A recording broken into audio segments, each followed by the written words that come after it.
Hello, hello, hello. Put that spoon down. Come on, I can see you.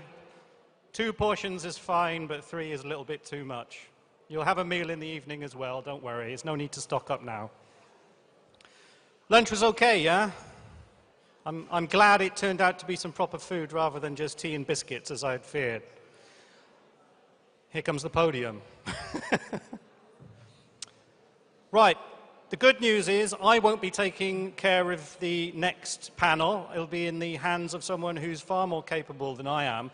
But one of the beauties of this being the Baltic Sea region is that we have such a complex history, such different and contrasting cultures. It's very easy to find commonalities between the different countries. And so in this respect, I'm delighted to be welcoming Susanne Marx from the University of Stralsund, because Stralsund, like Riga, used to be part of the Swedish Empire and was under siege in the Great Northern War.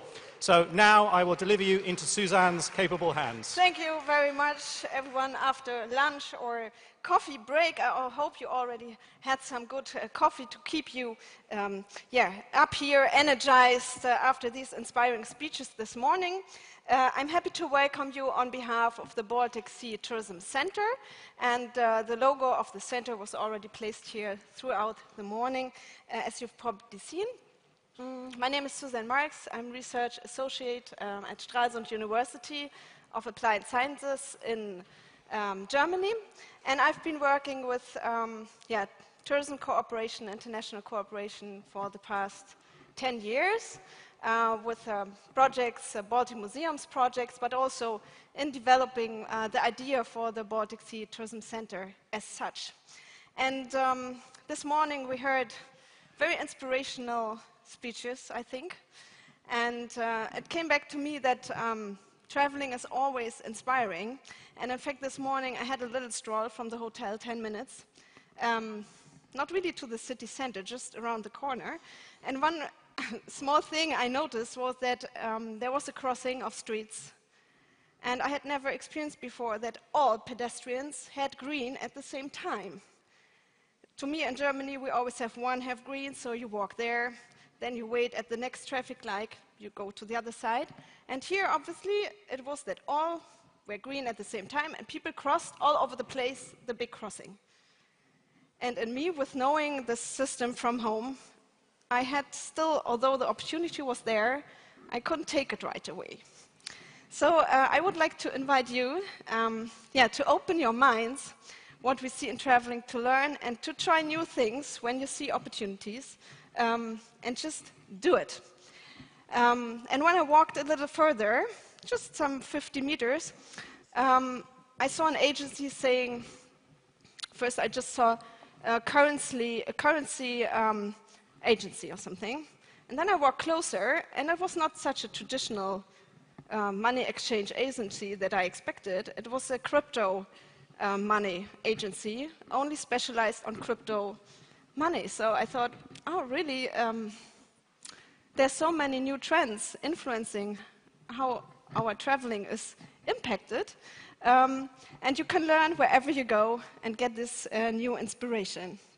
And as I've seen, many of you have come here from all parts of Latvia, I guess, from the Baltic Sea region and even beyond, and to meet, to revive old contacts, to make new contacts, thus to cooperate. So I guess there must be good reason for it, for this interest in cooperation.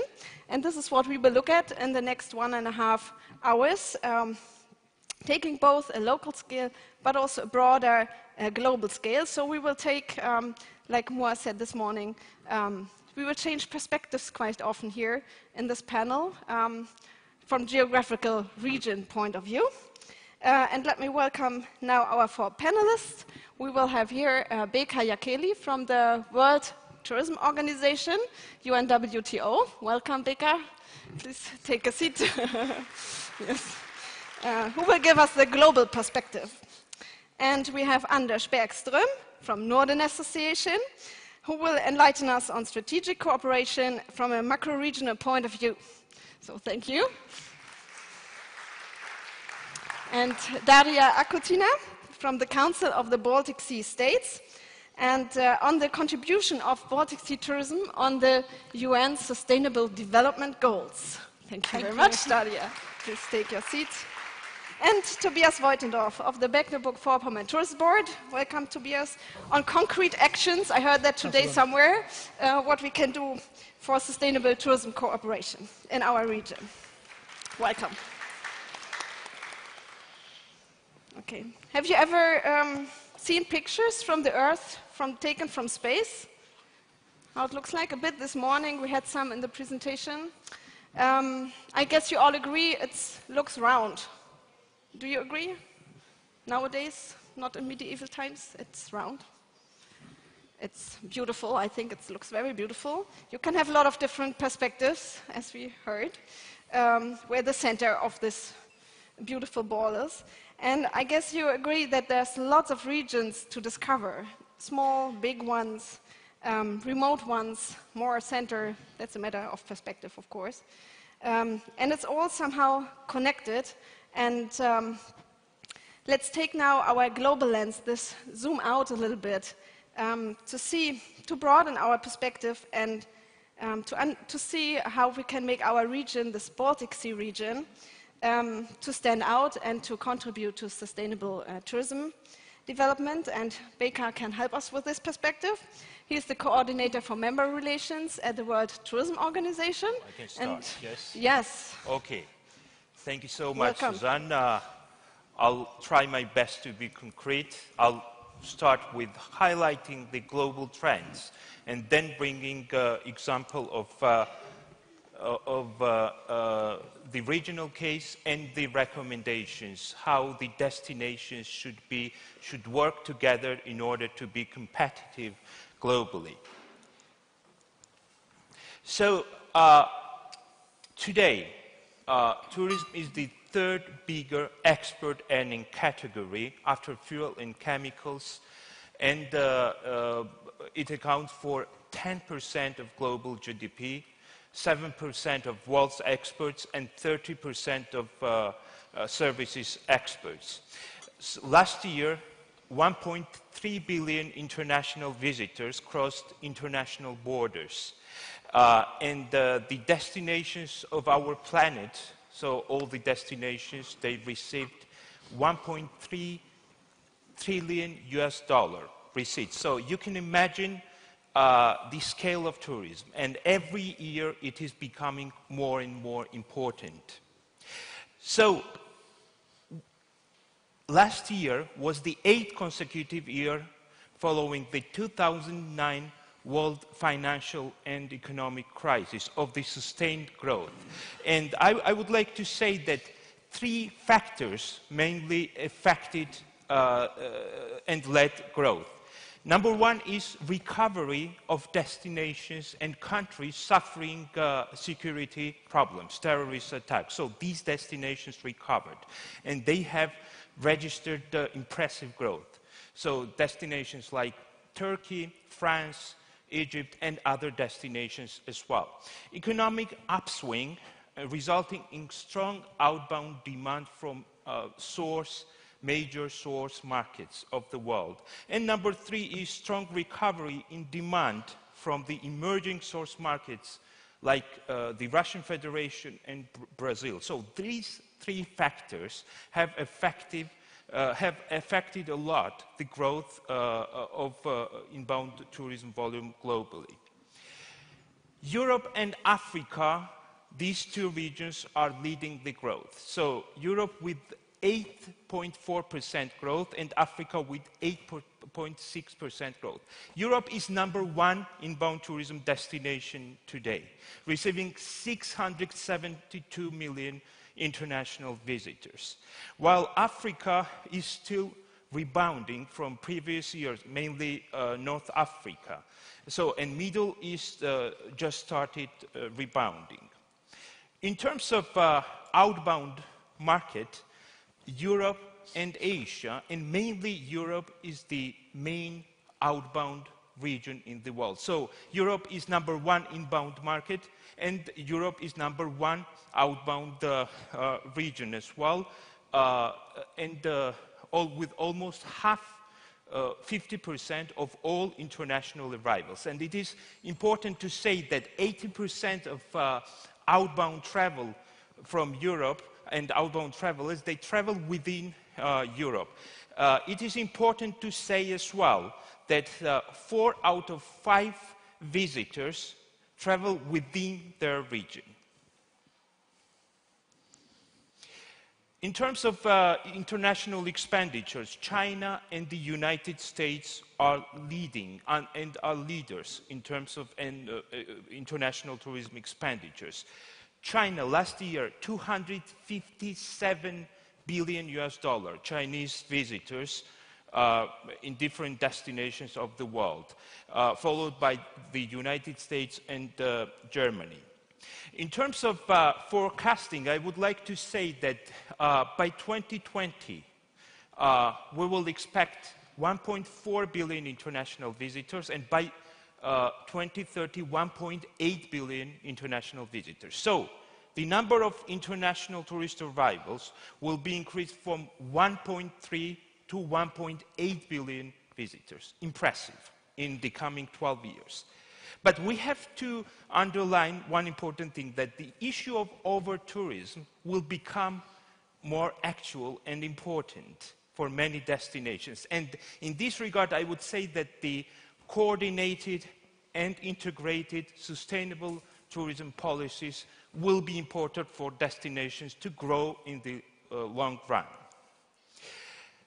So, tourism is featured as a target in 3 out of 17 Sustainable Development Goals. SDG 8, 12, and 14. This is on inclusive and sustainable economic growth, job creation, sustainable consumption and production, sustainable use of oceans and marine resources. But tourism has tremendous potential to contribute to all sustainable development goals. Considering current and forthcoming challenges, both political and economic challenges, the World Tourism Organization has set 5 key priorities. Number 1 is to make tourism smarter, innovation and digital transformation. Number 2 is to grow our competitive edge, investment and entrepreneurship. Number 3 is to create more and better jobs, education and employment.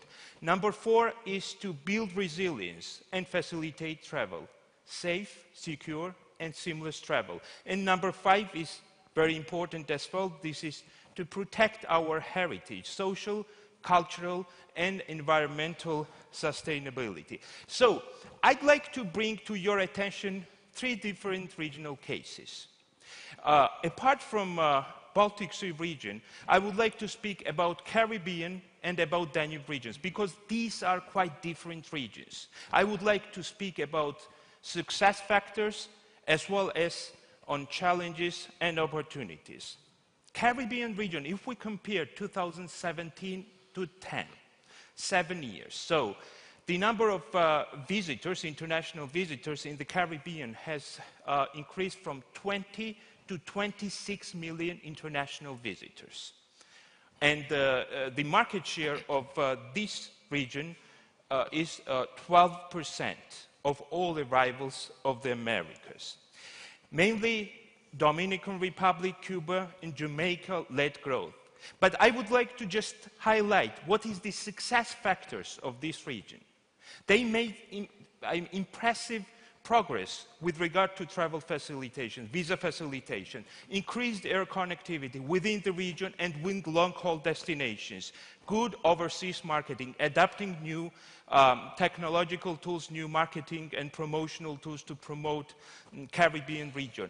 And number 4 is they have diversified markets. This is important because they were heavily dependent on the neighboring countries in the Americas, and now they are positioning themselves in long-haul and high-yield markets. Regarding Danube,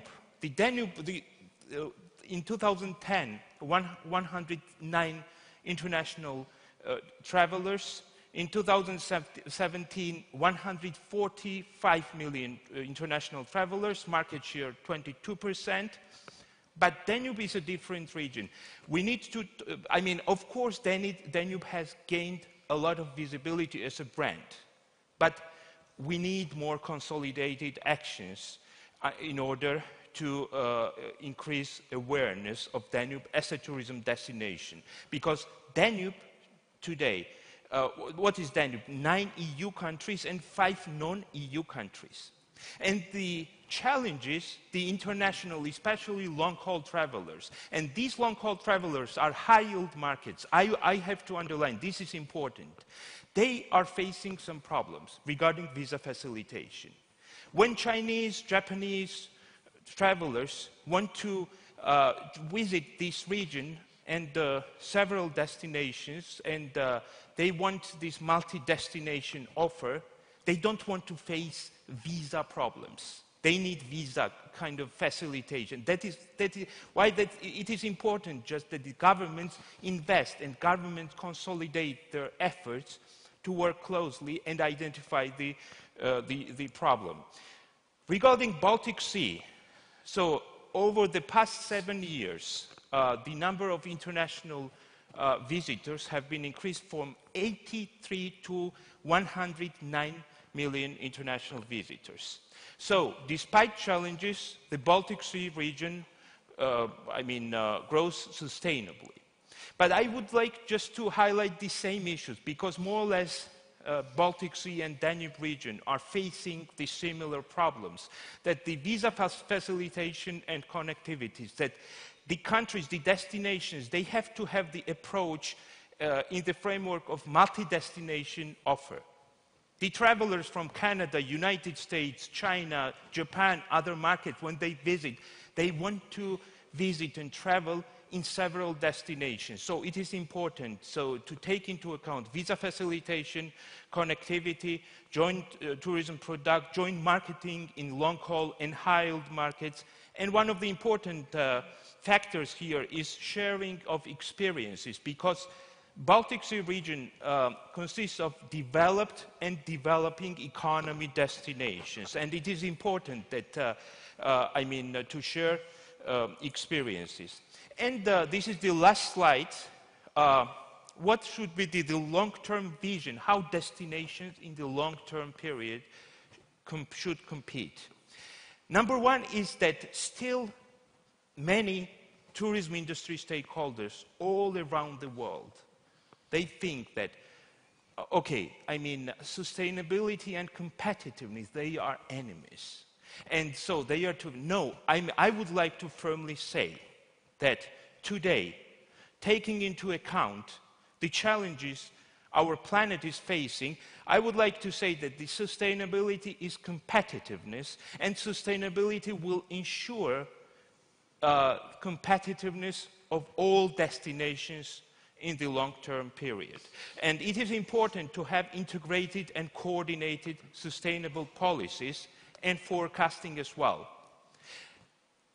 in the coming 10, 20 years. Because forecasting, we don't need any more strategies, big strategies like product development, marketing, because the changing demographics and financial markets are affecting a lot on a daily basis our markets and the decision of our consumers. What we need is to have a clear vision how to move forward, and we need to have this kind of forecasting, multi-sectorial approach.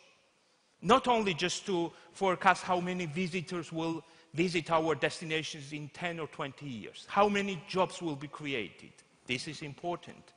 But as well, it is very important that the long-term vision should say that as a development of sustainable tourism, the kind of production of local food will be increased, and while the imported goods will be decreased. The migration from high mountainous areas will be decreased as a development of sustainable development. So there are many factors, and we should have this kind of approach. Number two is to have the modern thinking of positioning the destinations.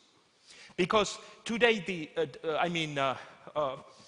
the destinations, especially in Eastern Europe, Central and Eastern Europe, they will face one important challenge because many people have already traveled in Western and Mediterranean Europe. Still, Eastern Europe is unexplored by potential visitors. And all the destinations are offering gastronomy, rich cultural and natural heritage, wine, everything, but it is very difficult for customers to decide where to travel. So, and I would like to say that innovative solutions will lead growth in the coming years in many emerging destinations and developing economies. So the combination of unique and authentic tourism product with experiences and emotions plus innovative solutions will be the key of positioning destinations in the long-term period. Travel mobility, safe, secure, and seamless travel in the long-term period as well. So this will be the key issue for destinations to grow. And the potential customers will consider this issue very carefully while planning their trip. And number 4 is no innovative digital campaign should be launched without big data, without data. Today's world is absolutely different because yesterday we knew that our customers, they would like to come for cultural tourism. They would like to come for adventurous tourism. They would like to come for rural tourism. Today, we have thousands of different segments, customers. And of course, development of a data-driven destination marketing solution will be the essential point. So this was my last slide. Thank you so much. Thank you, Beka.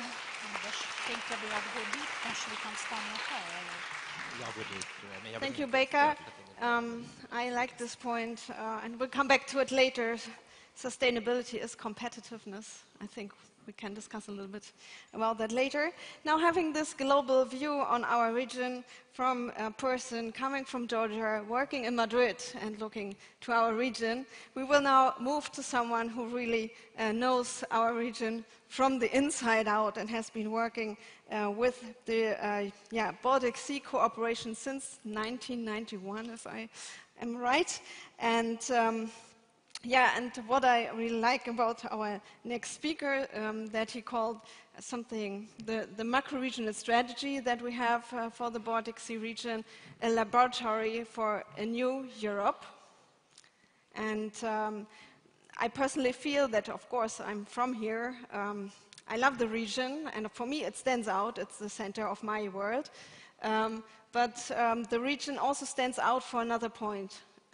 It's known for its drive for cooperation, the Baltic Sea region. It was the first region in Europe developing a macro-regional strategy. And now when I prepared this, looking a bit about the status of the strategy and the EU strategy, all this has something in common, that everyone seems busy discussing what happens post-2020, and Anders Bergström, he does not have the crystal ball, but many insights what will happen in the future, and is working on the future, actually. Thank you. Thank you very much. I will return to the opening speech today, while Mr. State Secretary, he introduced the EU strategy for the Baltic Sea region, saying that we have 3 overall objectives. We have save the sea, connect the region, and increase prosperity. And I know, because I'm traveling a lot, that these EU strategies are not so famous yet. It's tools, and I will explain a little bit more about this. I will also return a little bit to what Marius talked about earlier, because we are basically doing it in a similar way. We are gathering people to work together to solve societal challenges. And I can also return a little bit to what Moa said about the yes.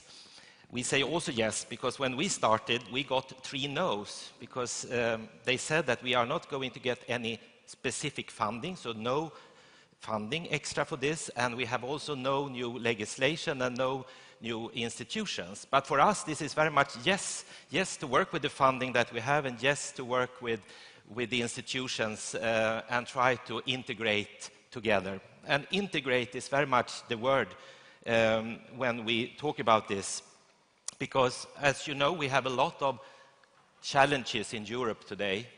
We have Brexit, as is very much on the agenda at the moment. We have had financial crisis. We are also still working with the migration crisis. We have problems with disintegration, that some countries feel that they don't want to be part of the European Union, not just UK, others also with growing nationalism, etc. So we need to integrate Europe. We need to have a laboratory for a new Europe. And this is why we have these macro-regional strategies, because they are laboratories where we are trying to find solutions together to make better use, actually, of this club that we are members of, the European Union. So when we think about this, we think very much about what brings people together for collaboration and when do they want to contribute their resources. Well, it's very much about making sense to them, that they feel that, yes, by working together, we can actually achieve much more than if we just would be working back home in our municipality or region or government in our states. We have a lot of, as I said, challenges, and the three guiding principles in these strategies are that the society is complex and it gets more and more complex. And in order to solve challenges, we can't do it in our member states. We actually need to integrate different levels, what we call multi-level governance. We need to work cross-sectorial and to be much more innovative. Another thing that I think all of you are familiar with is this with projects. We have a lot of projects, not just in the European Union. Project is very popular all over the world to tackle different challenges with. But the problems with projects are that they are limited in time, they are limited in the partnership that can work with it, and it's not really sustainable for the future. We usually end up with a very nice conference and a nice report, and what's happened then. So this is something we tackle. We try to challenge this format of projects, not saying that there's anything bad with it, but we need to find other ways to finance our developments. So macro-regional strategies are working in a geography that we see as an interconnected system, and multi-level governance, that is the thing here for us. Albert Einstein said, we will not solve present problems with the same thinking that created them. This is also very much true. I think this picture, most probably the Commission would be very happy for that. I'd say that they are the brain. But this is basically the world that was before the macro-regional strategies, that you had the Commission, you had the political input, and then you had a lot of programs, European Social Fund, Interreg, etc., and they implemented projects. But what was missing was this enactor, some organization, some structure that are helping to integrate these different activities, different things, to reach policy impact. We have today 4 macro-regional strategies in Europe, and it's growing, it's very popular. So I know that there are someone queuing already. We already heard from Beka here about the Danube, and that's the other neighbor of us that works with the macro-regional strategy. We have also the Alpine strategy, we have the Adriatic-Ionian strategy, and I know that our friends in UK are waiting to also get the strategy when maybe they will leave the Union. But this is something that is evolving now and developing. I hope that I now have answered maybe the question, why do we need this kind of concept? Why do we need to work with macro-regional strategies? But then there's certainly the question of what should we work with? What is the macro-regional added value? Because certainly not everything we can work with. And culture heritage, both sustainable and profitable, is certainly something close to you. And the local answer is certainly to invest in restoration and make it accessible for tourists. But what you can do on a macro-regional scale, speaking about competence supply, is to develop joint education for example, plasterers and other professions facing the risk of dying out.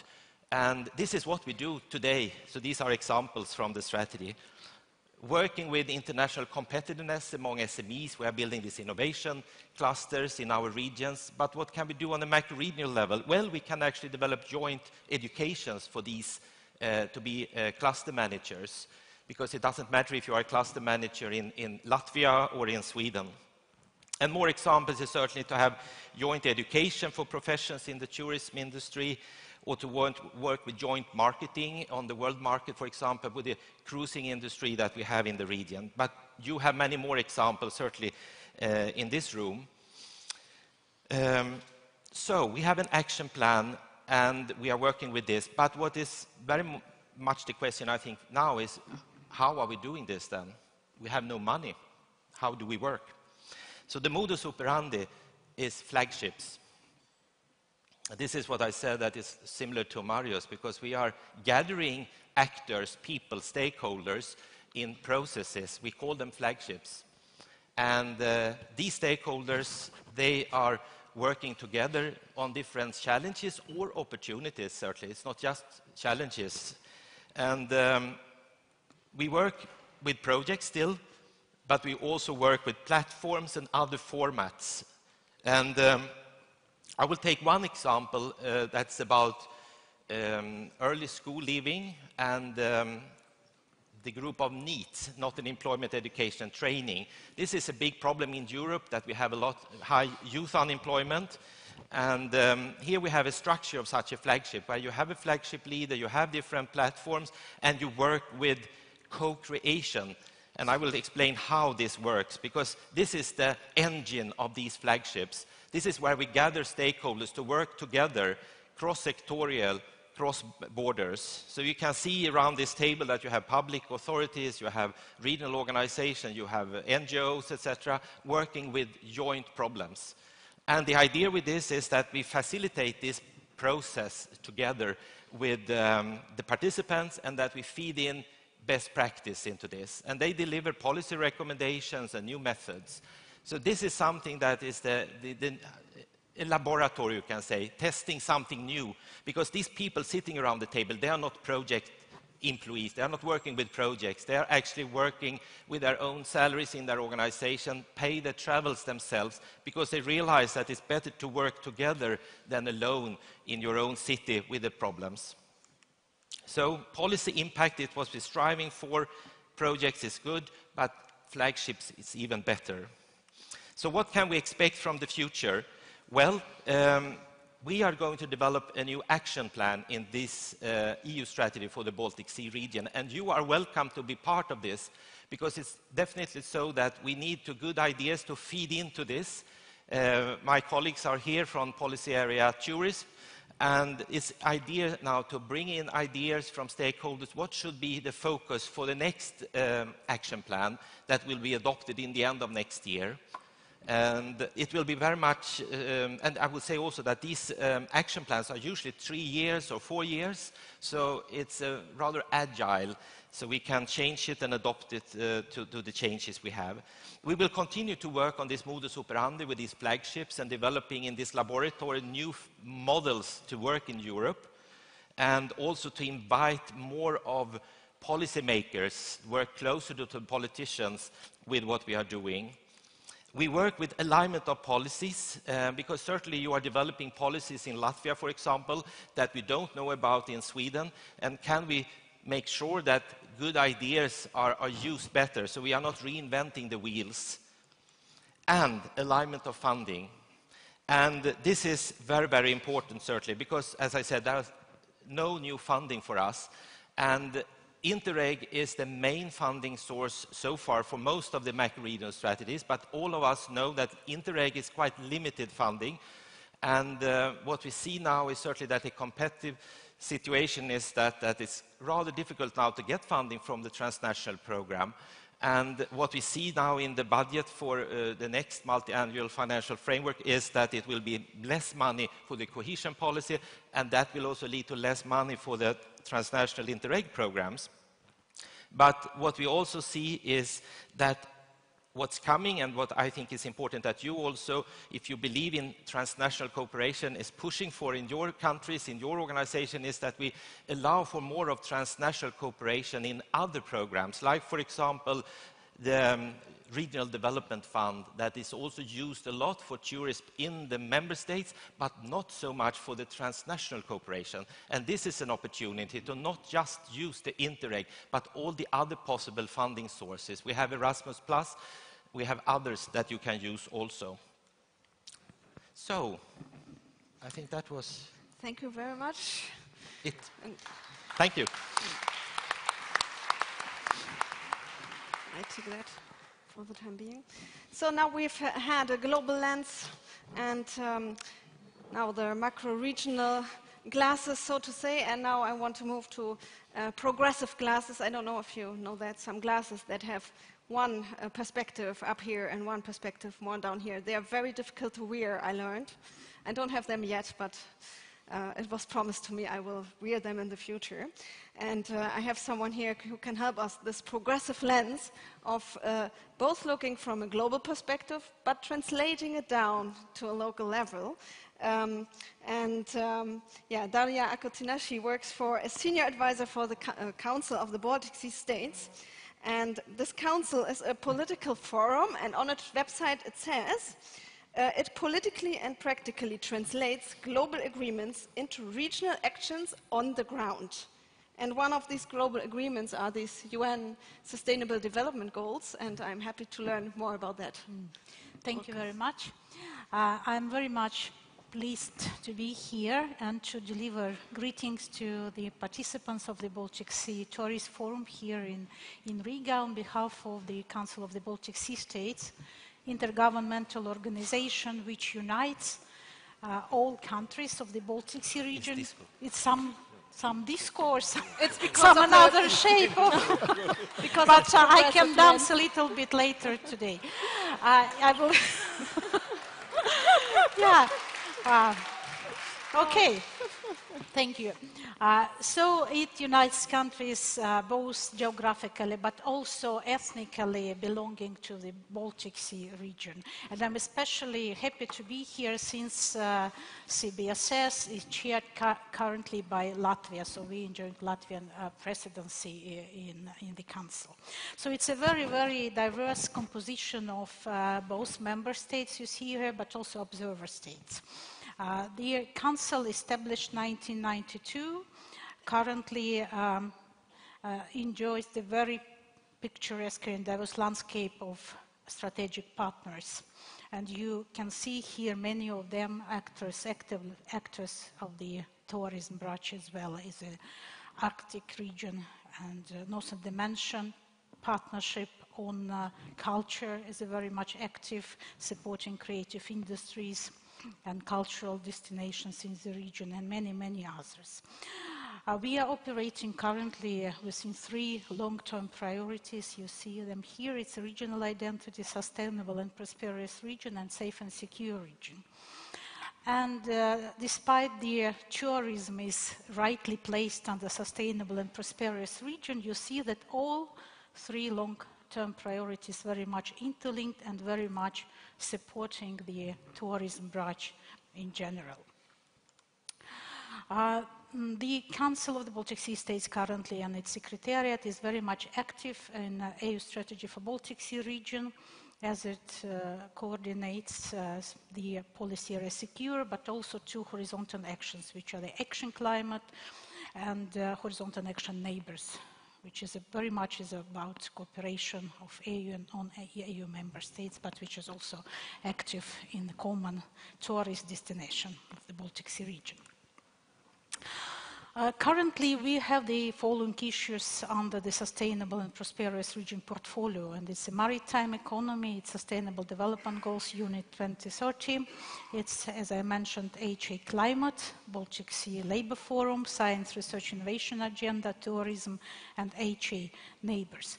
It's also important to mention that we are not acting apart from the common framework and context of the United Nations Sustainable Development Goals, but also Sustainable Blue Growth Strategy. It's an EU strategy for and agenda for the Baltic Sea region, Northern Dimension policy and partnership, and national strategies of the CBSS member states. Regarding the tourism, it's clearly stated at the Secretariat's documents that sustainable and prosperous region includes the tourism, as an issue, with the importance of the joint development of sustainable tourism in the Baltic Sea region, offering a strong potential for growth and employment. I will not take all this long quote, but it's very much highlighted that tourism is the important component which brings prosperity to the region of the Baltic Sea. Currently, Expert Group on Maritime Policy is retitled to the Expert Group on Sustainable Maritime Economy, which means that we are also very much focused on implementation of sustainable development agenda, that we are very much focused on putting joint efforts with the major stakeholders in the region dealing with maritime economy. Aims and objectives formulated as a politically coordinated support to relevant efforts and to improve our region as internationally competitively strong with regard to development of the sustainable maritime economy and positioning Baltic Sea region as a model region for maritime best practice. But also we are striving to become information hub for experience and knowledge exchange and providing cross-sectorial approach and synergy between key actors in the field of maritime economy in the Baltic Sea region.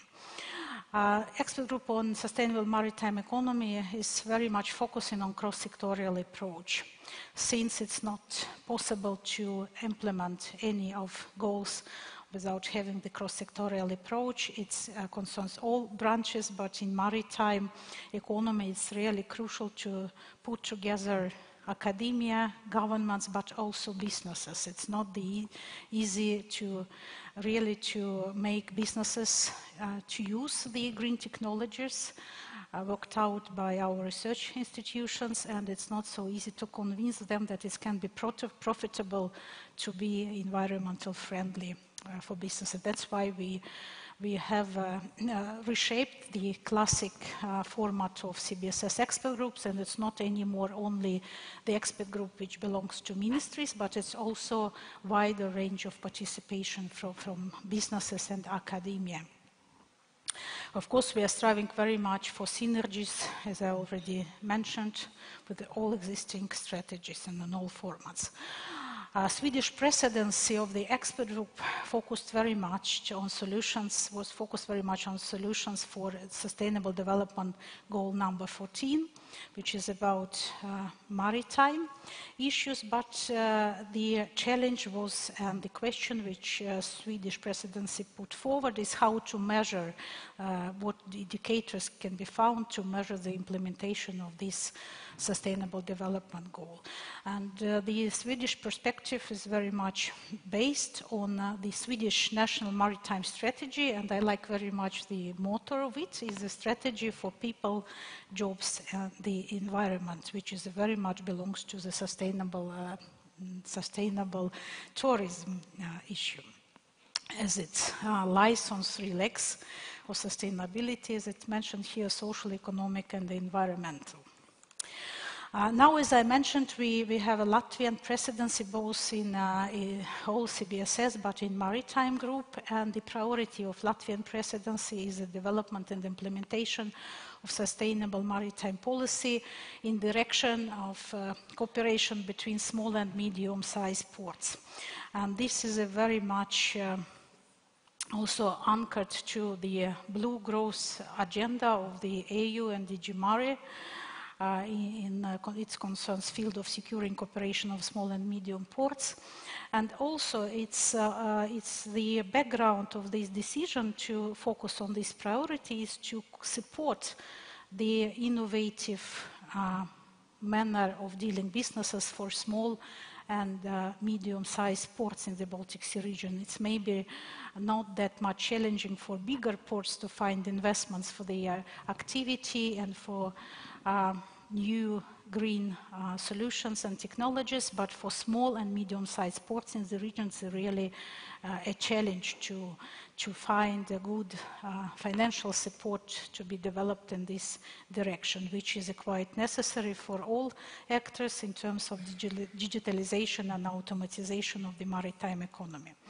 I will not very much be focused on our expert group on maritime economy, but just mentioning that we are going to have another meeting in Riga devoted to this issue of cooperation. I would like also mention here that CBSS supported a very important project for us through its fund project support facility from the SDGs towards a sustainable tourism in the Baltic Sea region with the Mecklenburg-Vorpommern Tourist Board as a lead partner, but I know that Tobias will tell more about this project.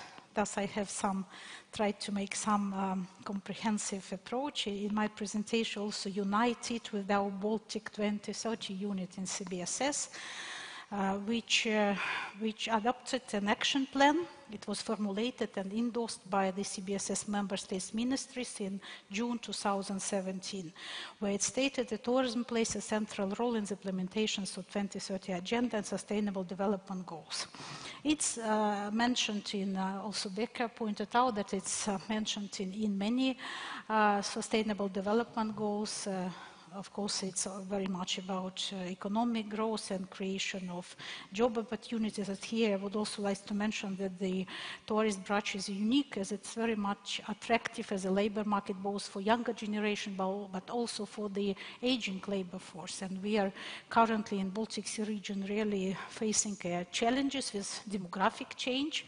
And this is a branch, economic branch, which can support the development of this approach on different ages for labor activity.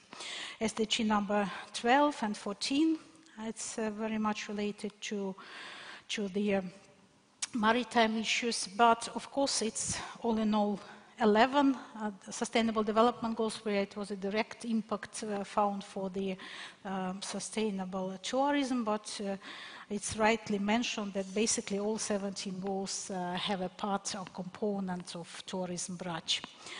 I also like to mention the youth perspective and the importance to engage young people in sustainable development goals implementation, to involve young people in capacity building and co-learning, and to use macro-regional collaboration for dialogue for younger generation. And in this regard, I would like to mention that this summer on the Åland Island, a group of 100 young people addressed by Bodo Bar, Secretary General for Baltic Sea Parliamentary Conference, gathered together to think how they could contribute to sustainable development of the Nordic and Baltic Sea region, and created a movement called Regeneration 2030. And here you can see the message from young people to the tourist sector. And they proposed young people, they are very much concrete, and they proposed some actions and activities as encourage travel within the region by strengthening the connection of the Baltic Sea tourism activities. And that's very much about regional identity and this common branding and so on. Engage tourists into solution problems, for example, cleaning country day initiatives and through campaigns for waste management on the beach. Increase the availability of economic attractiveness of cleaner public transport, such as the trains and ferries, and to put stronger attention to human resources, reduce exploitation of the workforce and human beings in general, and support green tourism of the creation of green jobs. So it's very much about the Sustainable Development Goal number 8 as well. But just summarizing, of course, we are facing a number of challenges, and most of them are connected with a very much complicated, complex, cross-cutting and cross-sectorial nature of tourism. It's a wide range of service producer and service consumers, target group, very difficult to specify, which of course lead to difficulties to work out the strategies or universal strategies which could be relevant to all kinds of target groups. It's a variety of stakeholders and levels of activity in multi-level governance context. It's both inside tourist industry from small and medium-sized enterprises. Of course, cultural institutions should be mentioned here to big crossing companies, but also outside different levels of governing structures. We have academia, we have local communities, local authorities, all they are active members and actors of the tourism branch development. It's, now I'm quoting from your project, and it's unequal understanding and incoherent scattered knowledge on the status quo of sustainable tourism development in BSR. It's very diverse countries composition and approaches. And it's very much challenging to measure the results of implementations, which I also mentioned in regard to Sustainable Development Goal number 14, but it's about all Sustainable Development Goals of UN, basically. And it's a good quote also, you can't manage what you can't measure. And it's a really crucial question, how we can manage to measure our success or unsuccess. So it's really a challenge for all of us. So I will conclude with that, but let us stay in touch. CBSS also have got a new vision for Baltic Sea region beyond 2020, done by established vision group of CBSS. Very much recently this year, you can find it at our web page, and there tourism is also mentioned as important issue having impact on all kinds of industries and branches in the Baltic Sea region. Thank you very much. Thank you very much. Thank you, Daria. Welcome. I really liked very much, besides your presentation, the beautiful light effects that we had, because it works obviously with progressive glasses, because now I can finally see you, which is very nice. So now let's take away all the glasses and yeah, let's get the show on the road and let's look at implementation. We have here Tobias Woitendorf, Deputy CEO of the Mecklenburg-Vorpommern Tourism Board, and his team. They have taken the bull by the horns and lift touristic cooperation in our region for, I don't know, many years, both by implementing projects and by organizing this very forum since 2008, so it's the 11th forum this year, and also currently by a project, I put it in brackets, the Baltic Sea Tourism Center, because the Baltic Sea Tourism Center goes beyond a project. It's more this new notion that we heard already. It's from projects more to longer-term processes, I think. So the floor is yours, Tobias. Indeed. Thank you, Susanne. And those little effects that we had, those little fireworks, now we're back in light on the stage, gives me the chance to say thank you for a great conference, because if you have the more theoretical parts of the conference in the afternoon, then, and you put some extra effects on stage, that really looks like a great choreography. So thank you really much for the joint forces of the Latvian Forum and the 11th Baltic Sea Tourism Forum. And I'm tending to use the picture that Anders painted with the brain, the commission, and the blood, and the body. So we now come to the body, to the implementation of macro-regional cooperation in the Baltic Sea region. And unfortunately, the body has to hide behind the lectern. Right now, I'm not using Manus, but today I will. So we'll see how that works. And just give me a couple of minutes to introduce you to the idea of the Baltic Sea Tourism Center, which is an idea that isn't quite new, but now really comes to life. When we are in Riga right now and in Latvia, we closed the circle. So it's the 11th Baltic Sea Tourism Forum, and now we have been in all the countries which are situated on the Baltic Sea. So thank you also for that. And the whole thing started in 2008 with this little visionary, I would call them so, group of international stakeholders who had the idea to create an exchange platform for tourism cooperation in the Baltic Sea region, to promote dialogue, for consensus building and a shared vision on the key challenges of tourism development around the Baltic Sea. Even some of the faces you will recognize again. Look at the back, young man standing there, 2008.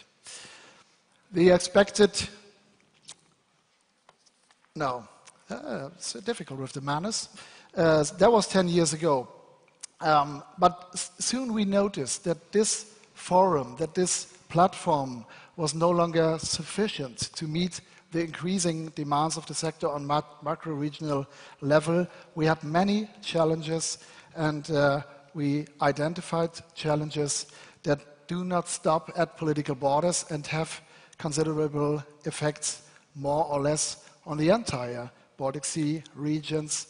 Challenges like high seasonality, like different quality standards, price competitiveness, digitalization, sustainability, environmental challenges, demographic change, distinct strategies, so on and so on. All those challenges we mentioned, and we want to solve them in a cross-border idea.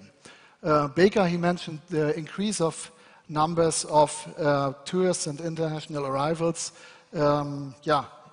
Expected for 2030. I guess the number was 1.8 billion international arrivals. And this, ladies and gentlemen, in the Baltic Sea region shows us and brings the questions to us, how can we benefit from the vast increase of inbound tourists exactly? How can we align our offers and internationalization strategies?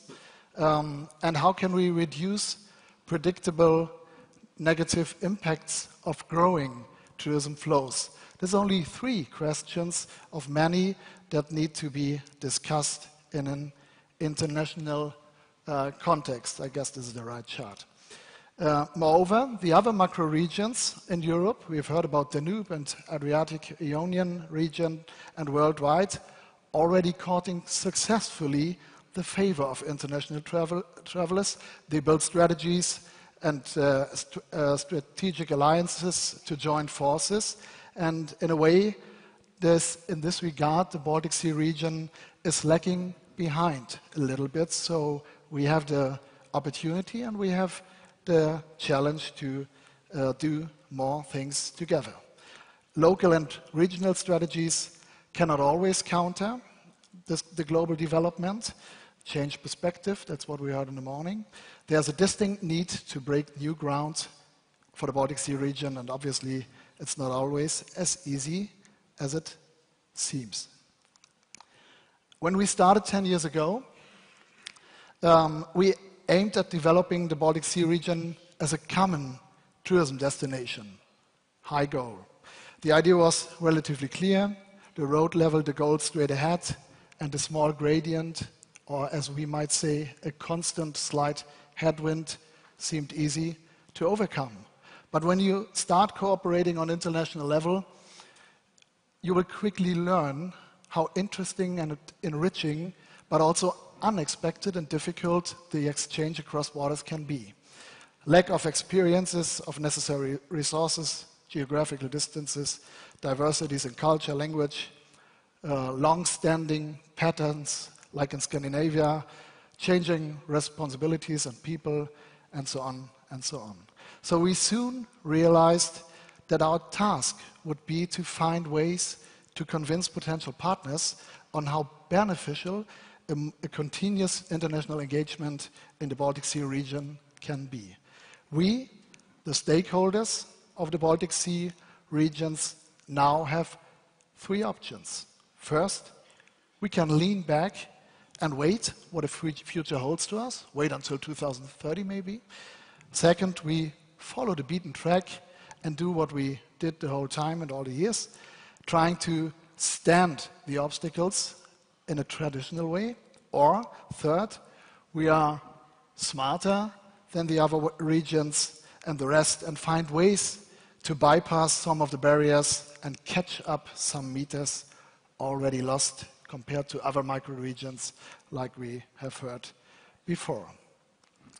Moreover, and I would like to stress this in advance, this requires strong commitment, willingness, readiness for many stakeholders on different levels, from local to national, from private to public in the Baltic Sea region.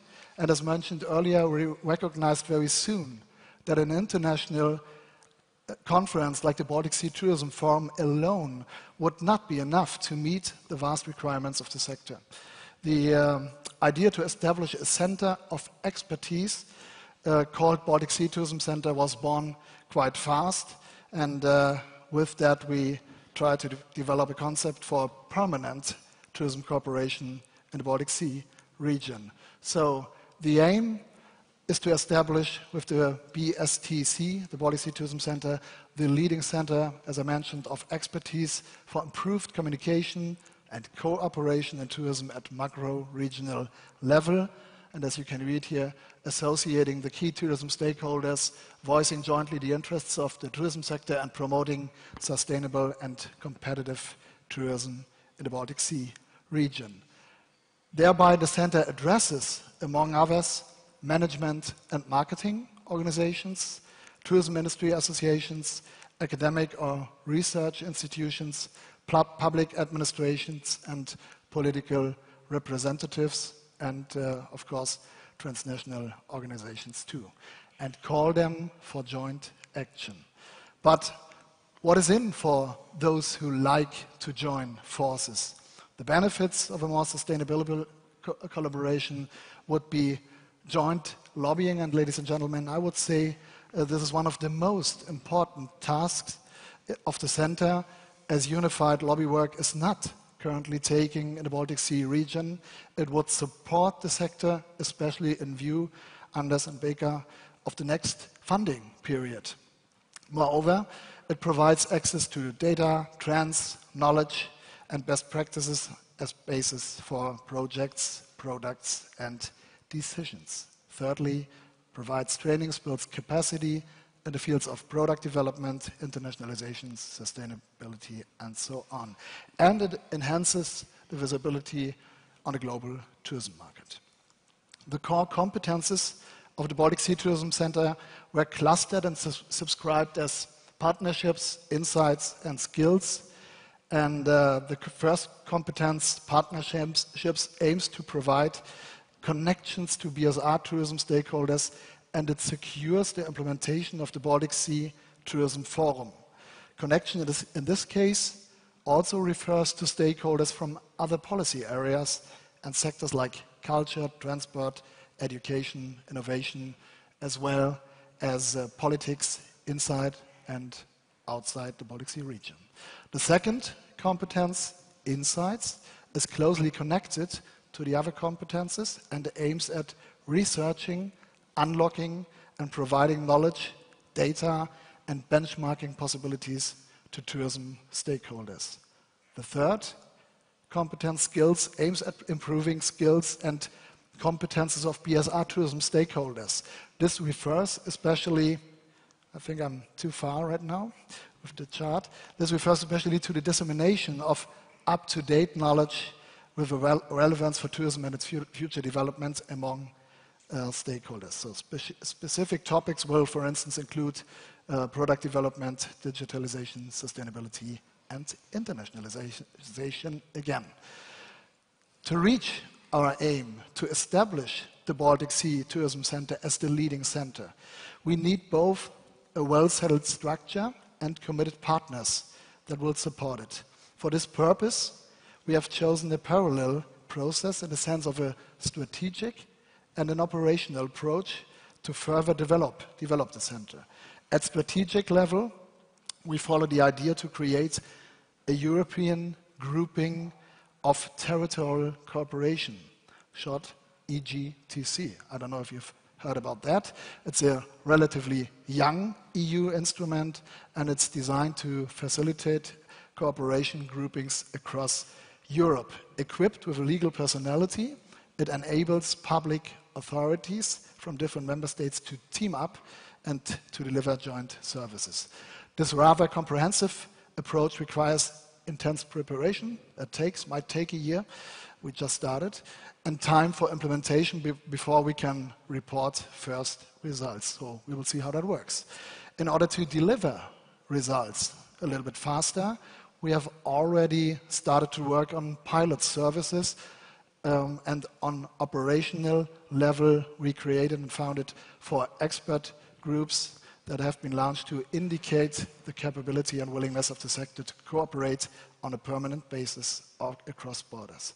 Those expert groups are sustainable tourism, you can read them down there, training offerings, tourism policies, marketing research, market research, and each expert group has already produced first tangible outputs among many other or many further achievements. So under sustainable tourism, a concept has been developed to implement the first Sustainable Tourism Award in the Baltic Sea region in 2020. That was the project that Daria mentioned before. And this is closely connected to the Agenda 2030 and also closely connected to the Sustainable Development Goals that Beka, I'm sorry. Beka or Bela? How you want. How do you want? How do you want? No, Beka. Beka, I'm sorry. Yeah, Beka. No, you are Montenegro. So that's kind of a training that we do on stage right now. So we come to training offerings, skills and competences for tourism stakeholders will be improved. So we have first concepts for international product development. We tested them and those will be further enhanced. And under tourism policies, the third expert group, a position paper for tourism cooperation, funding and policies in view of the new funding period has been compiled and waits for your active and valuable support. And then, ladies and gentlemen, we brought something new, one more new thing under market research. The first tourism market report ever for the Baltic Sea region has been published with the help of a specially developed tourism market monitor and with the help of the University of Applied Sciences in Stralsund in my home state, Mecklenburg-Vorpommern in Germany. So if you want to find all of that and even more, you have to take a look at the website, bstc.eu. If one or more of these areas have sparked your interest, then visit us tomorrow at the BSTC workshop, which is called Concepts for Permanent Cooperation Structures, and learn more about the work fields then of each expert groups. Those expert group leaders will provide more insight to the respective topics. With the Baltic Sea Tourism Center, we hope to enlarge the networks of the 4 expert groups. Maybe there will be coming even more expert groups, we'll see, and trigger further initiatives on a solid ground. 2 things at the end, ladies and gentlemen. First, I would again like to promote the workshop tomorrow. Don't forget, I cannot be there. Maybe it's one reason for some of you to attend it. And secondly and finally, I would like to thank all of our Baltic Sea friends and partners that believe in sustainable tourism cooperation across the sea region. Thank you for your constant efforts and support for a joint Baltic Sea Tourism Center. Let's break new grounds and keep working on it together. Thank you very much.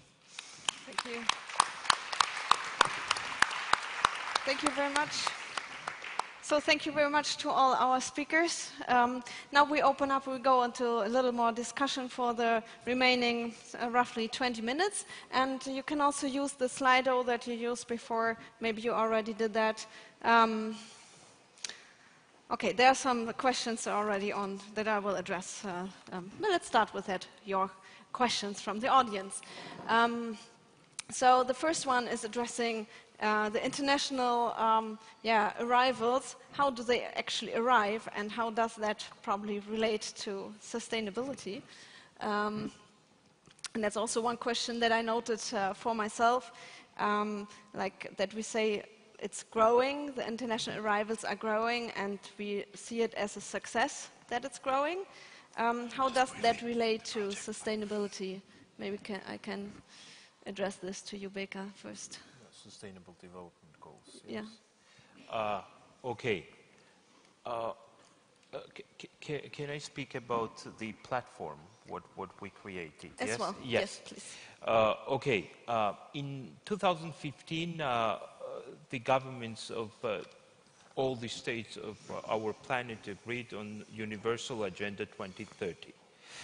And as I mentioned, tourism is featured in 3 out of 17 goals, but has the potential, tremendous potential, to directly and indirectly contribute to all 17 Sustainable Development Goals.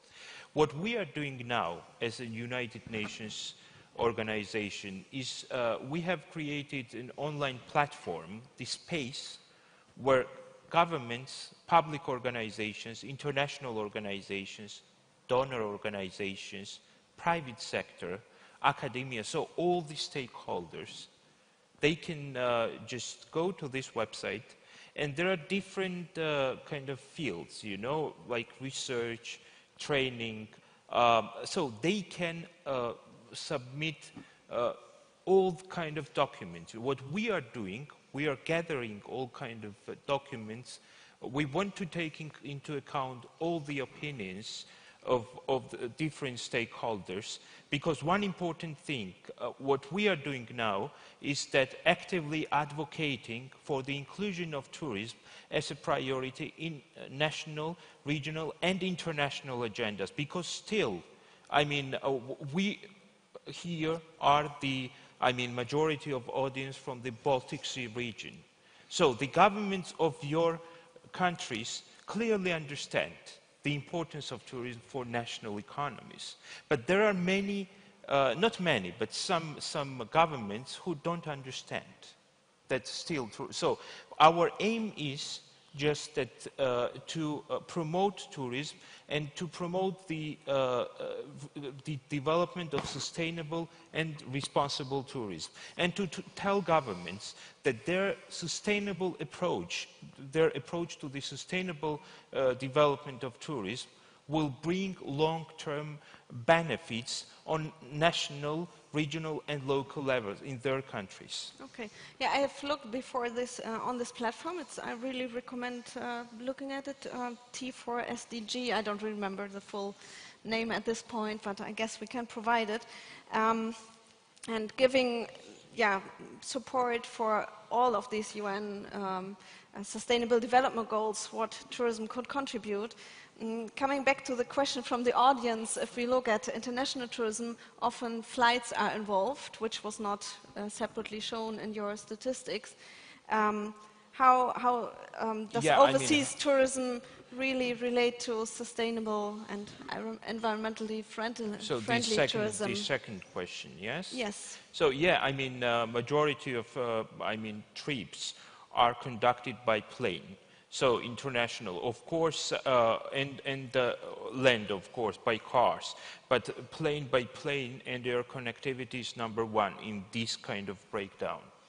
Okay, so maybe what's the opinions of the others on overseas tourism as one growth factor that we've seen?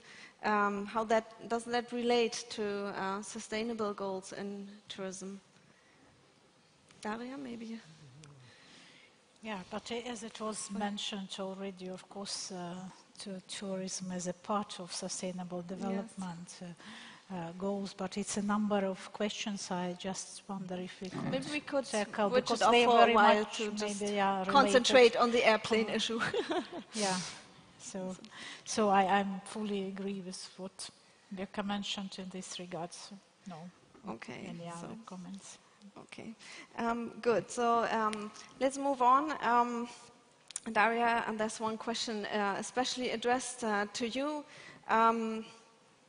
If you have reached common grounds on policies that relate to tourism operators and tour guides in the Baltic states, I don't know how that relates to sustainable tourism at this point, but maybe it rings a bell for you. Yeah, of course it's... but I don't know, shall we comment already now? Or just to this one, and then we move on. This about common grounds, of course, the common ground on policies, it could be quite natural, and the approach on the common historical roads and cultural roads, despite all diversity of the countries around Baltic Sea, is found. And of course, it can be very much effective to unite our forces on policies towards promoting the region as a single destination. It's very cost-effective also on branding and this concept in marketing strategies, but of course we found some obstacles and hindrances, for instance, visa regime. We are entire region, but still we have dividing lines, and some of our member states, Russia still has this visa regime. Thus, for instance, cruising travelers now it's open for 72 hours, and now Russia, as far as I know, working on special electronic passes for marine sailing boats travelers. So, but it's of course a lot of challenges still, because it's a very different dimensions in countries, and some destinations are very easy accessible as a bigger cities and megapolises, with basically not that much in challenging situation as the smaller destinations. And as we're talking about some kind of a common ground for policies, I would assume that the good policy would be just toward the smaller destinations, how to promote them and to support smaller settlements, smaller cities and towns around the Baltic Sea region, thus very rich with the cultural heritage.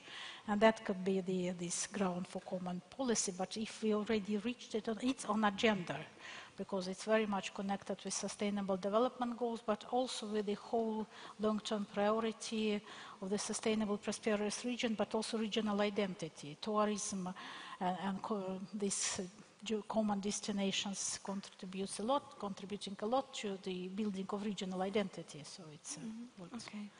So if we're looking into the future in 2030, and we imagine we are already there, how would you envision tourism cooperation in the Baltic Sea region in 2030 with all the developments that we see now? Maybe Tobias, you can share your view. Maybe I can connect that to the first Yes. question. Mario said in the morning that we should start doing what will be the doing of the BSTC. Yes, of course, we had like 10 years of meeting, of getting to know each other, and also the point that Marius could speak today and this morning is closely related to the BSTC, the BSTF.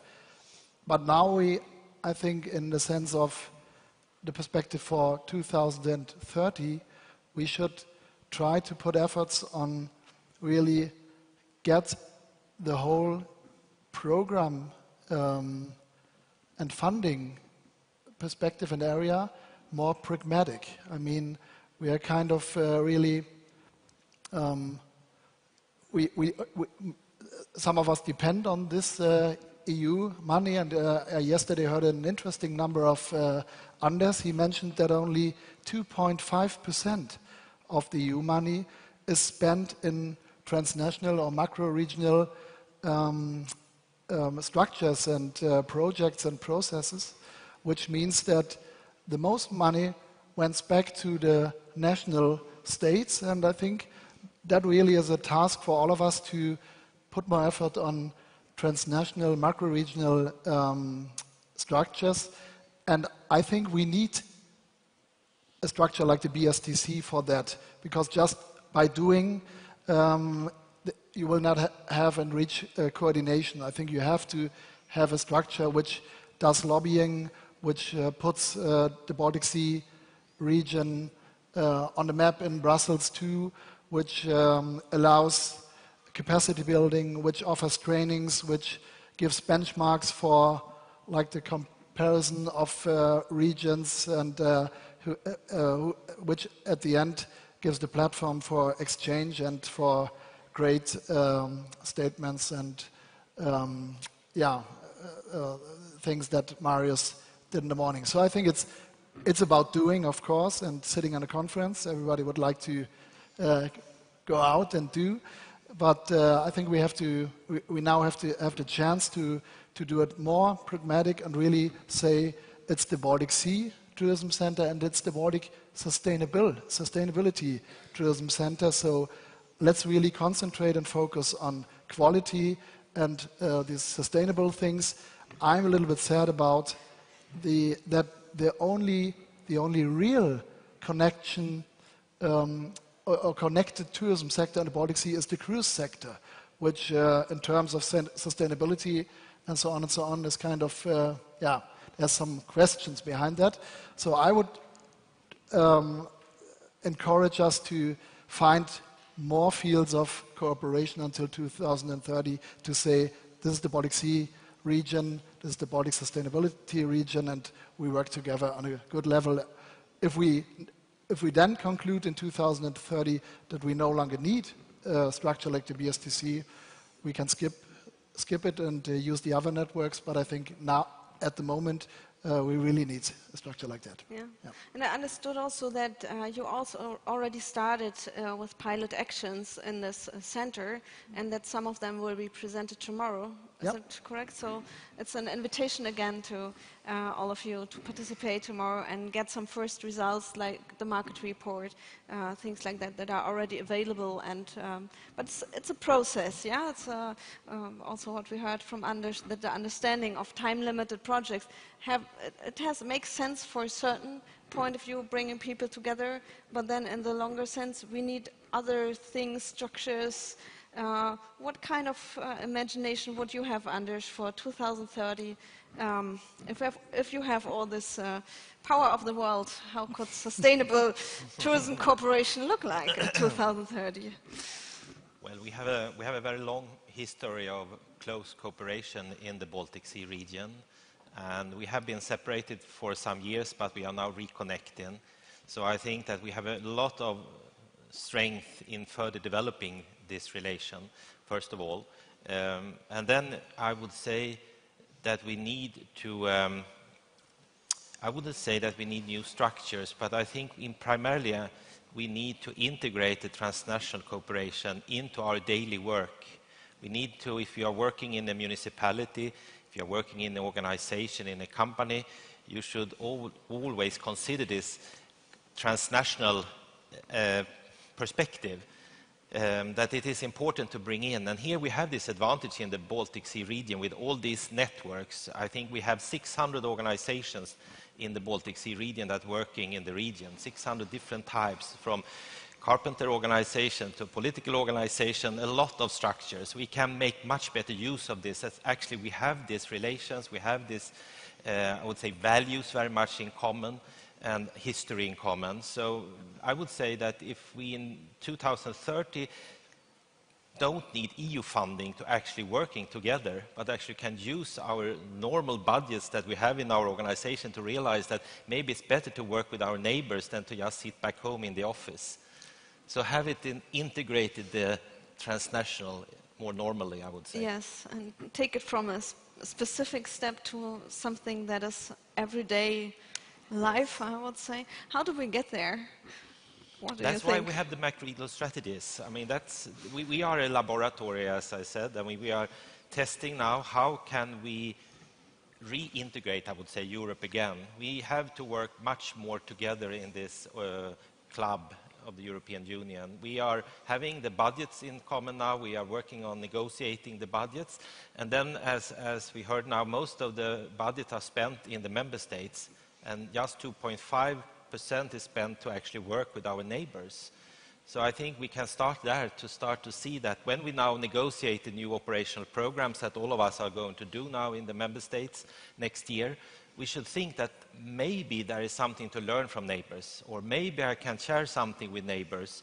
Maybe I should think that I'm developing my destination policy, strategy for the destination. I can do it together with others. And certainly that's why we also need this kind of initiatives like flagships or the tourist center that we heard now that can facilitate this. Because at the moment we need help to facilitate the transnational cooperation. But when you ask about my dream, I would say that we shouldn't have to have this kind of structure. In the future it should be totally normal that we use the whole macro region as our home market. Yeah. Okay, but then 2030 maybe it's not this maybe state, it's too but short. it's on the way. Yeah, so we are on the good road. At least. Yeah, exactly. It's probably a process after all. So, yeah. So here are some questions coming in more on the product of the Baltic Sea region, directed to that. So, how do the tourists, for example, consider and relate or value the Baltic Sea region as a total tourism destination? And as understood, and the first one also, would you characterize the product of the Baltic Sea region? What are its USPs? So, do you see it as a whole product? Please. Yeah. But this is also, one can say, the added value for cooperation, because to create this common product and services, we would need certain level of very tight cooperation. I see it, of course, as a common product, just coming back to very rich culture heritage. I think we could have much better usage, of the things we have at hands, just to mention Viking roads or Hanseatic links, topics which are very, very much attractive for third countries travelers. And to be honest, when I visited several times the medieval week in Visby, Gotland, I met there a lot of Japanese and Chinese travelers and tourists, and coming from all over the world. But it would be good to have the common approach. Why not to mention the medieval events and festivals all around the Baltic Sea region? We have a number of such on annual basis. Also, some of them organized in city of Turku, some in Estonia and other countries. In CBSS, by the way, in my former capacity, we were implementing the project called the Common Map for Culture Tourism in the Baltic Sea region, where it was just very much focused on culture and historical heritage from the Viking and Hanseatic periods. And it was a very much attracted by also complementary, putting the common calendar of the events and festivals and all these kind of things. It's not the easy thing to create this common product covering the whole region, but I think if we identify very clearly the target group interested in culture from these medieval times, we can be very much successful. Yes, and I understood also from the Baltic Sea Tourism Center that you have new approaches in product development, supporting to develop such products. Maybe we can see a bit of that for tomorrow. So we are approaching towards the end of this panel session, and talking about action and also seeing the questions about that, and hearing Marius this morning. I'd like to ask each of you to say just maybe one sentence what we all of us could take home, what we should do starting tomorrow to support sustainable tourism cooperation. Something very practical. So what we do, you mean in the context of regional cooperation or separate, separate countries, yes? It's a political will. And in fact, sustainability, it's not a science. It's sustainability and sustainable development is to do things in a right way. And so I think it's the government's political will. And I said that sustainability is competitiveness, and sustainable planning on national, regional and local levels will be the key to ensure that destinations will be competitive in the long run. Yeah, thank you. Political will. Political will, yes. Okay. Anders? Recognize the potential in transnational cooperation. Start doing it. Don't wait for the politicians. All right, thank you. Yes. I have also two dreams. And one is a successful branding of the region by putting all sectors on board. It's a political will from one side, but it should be a very, very great will even from local communities, citizens, supported by knowledge supply from academia and research.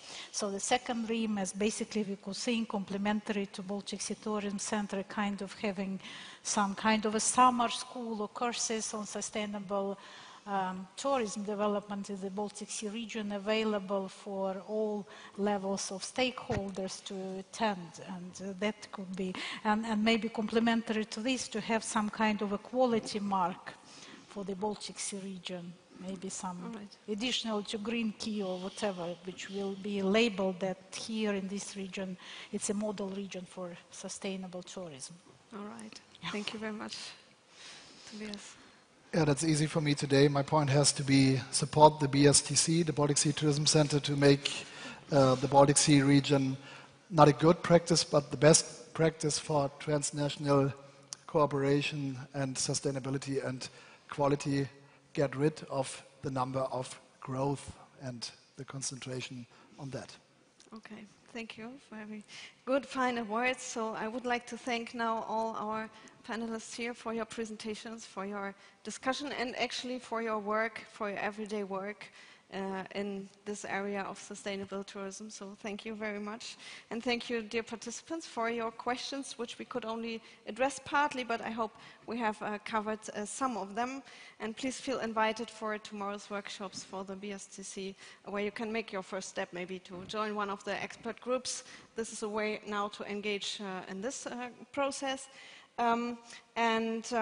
Yes, as Anders has put it before when he was writing to me, that the macro-regional strategies are laboratories for the new Europe. This was striking to me and a new point of view. And I looked up laboratories. It comes from Latin, laborare, and this means to work very hard. And I think that's what it is. It's a way, it's a process, and please be invited to join this process. And if every one of us does a little part of it, we can get big steps ahead and see us again here in 2030 and say this is the model region for sustainable tourism cooperation. So thank you very much, everyone, and I transmit to the moderator, I guess, or whoever will come here on stage after us.